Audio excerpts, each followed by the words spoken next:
Secretary General, Excellencies, ladies and gentlemen, it is a pleasure to be here with you today to honor Nadia Murad, a young woman who's not only my client, but also my friend and an inspiration for the courage that she has shown in telling us all about the crimes that she has survived. Let us recount what Nadia has told us. 2 summers ago, her life as a 21-year-old student was shattered when ISIS took over her village. She was forced to watch her mother and brothers be marched off to their death. She saw an ISIS militant take her niece, Rajan, a 16-year-old girl so slight that you could circle her waist with your hands.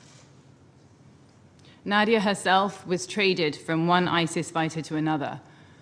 She was forced to pray, forced to dress up and put makeup on in preparation for rape. And one night, brutally abused by a group of men, 2 at a time, until she was unconscious.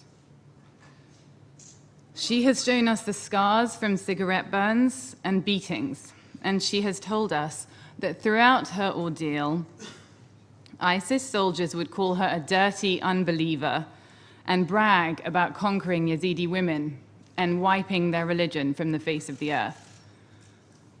Nadia was one of 6,700 Yazidis taken by ISIS 2 summers ago to be sold in markets and on Facebook, sometimes for as little as $20. Nadia's mother was one of 80 older women who were executed and buried in an unmarked grave. Her brothers, part of a group of 600 who were murdered in a single day. Make no mistake, what Nadia has told us about is genocide. And genocide doesn't happen by accident. You have to plan it. Before the genocide began 2 years ago, the ISIS Research and Fatwa Department studied the Yazidis and concluded that, as a Kurdish-speaking group that did not have a holy book, they were non-believers whose enslavement was a, quote, firmly established aspect of the Sharia.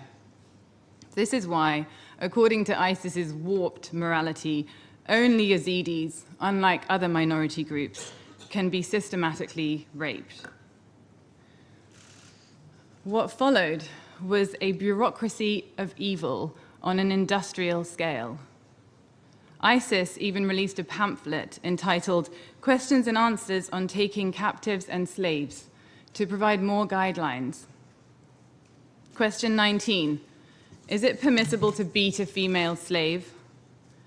Answer. It is permissible to beat the female slave as a form of discipline. Question 13. Is it permissible to have intercourse with a female slave who has not reached puberty? Answer, yes. However, if she's not fit for intercourse, then it is enough to enjoy her without that. Question 6. Is it permissible to sell a female captive? Answer, it is permissible to buy, sell, or gift female captives and slaves, for they are merely property. This slave market is still running today, just a few hours away by plane. Excellencies, ladies and gentlemen, this is the first time I have spoken in this chamber and the first time I've had a chance to address a crowd in front of the UN Secretary General. I wish I could say that I was proud to be here, but I'm not. I am ashamed as a supporter of the United Nations that states are failing to prevent or even punish genocide because they find that their own interests get in the way. I am ashamed as a lawyer that there is no justice being done and barely a complaint being made about it.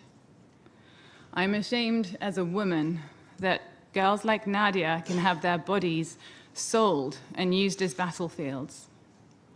I'm ashamed as a human being that we ignore their cries for help.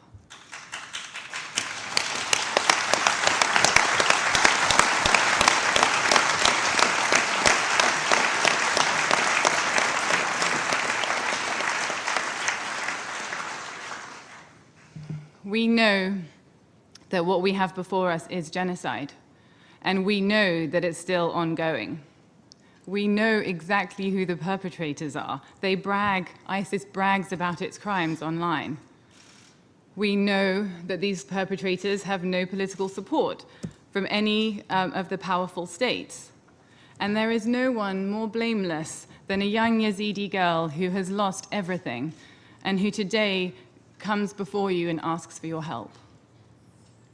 Yet 2 years on, 2 years after the genocide began, 3,200 Yezidi women and children are still held captive by ISIS, and not a single member of ISIS has been prosecuted in a court anywhere in the world for crimes committed against the Yezidis. Evidence is being lost and destroyed. Mass graves lay unexhumed and unprotected. Witnesses are dispersed or disappeared. That's why I'm in New York this week with Nadia to meet with the Iraqi government, with UN representatives, with members of the UN Security Council, all those who have power to do something about this. Nadia and others like her are not seeking revenge, they are seeking justice, the opportunity to face their abusers in an international court in The Hague. The Iraqi government, for its part, called on the Security Council months ago to set up a specific international legal mechanism for investigating and bringing to justice the criminals of ISIS. It is time for the Security Council to heed that call. Excellencies, ladies and gentlemen, I am proud to sit beside this young woman whose strength and leadership astounds me. She has defied all the labels that life has given her: orphan, rape victim, slave, refugee.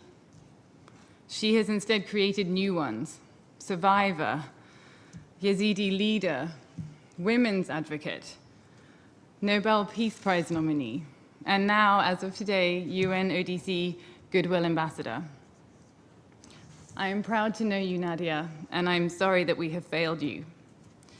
I hope that your appointment today can be a turning point for all victims of sexual violence and human trafficking. And to those who thought that by their acts they could destroy you, let them know this: Nadia Murad's spirit is not broken, and her voice will not be silenced.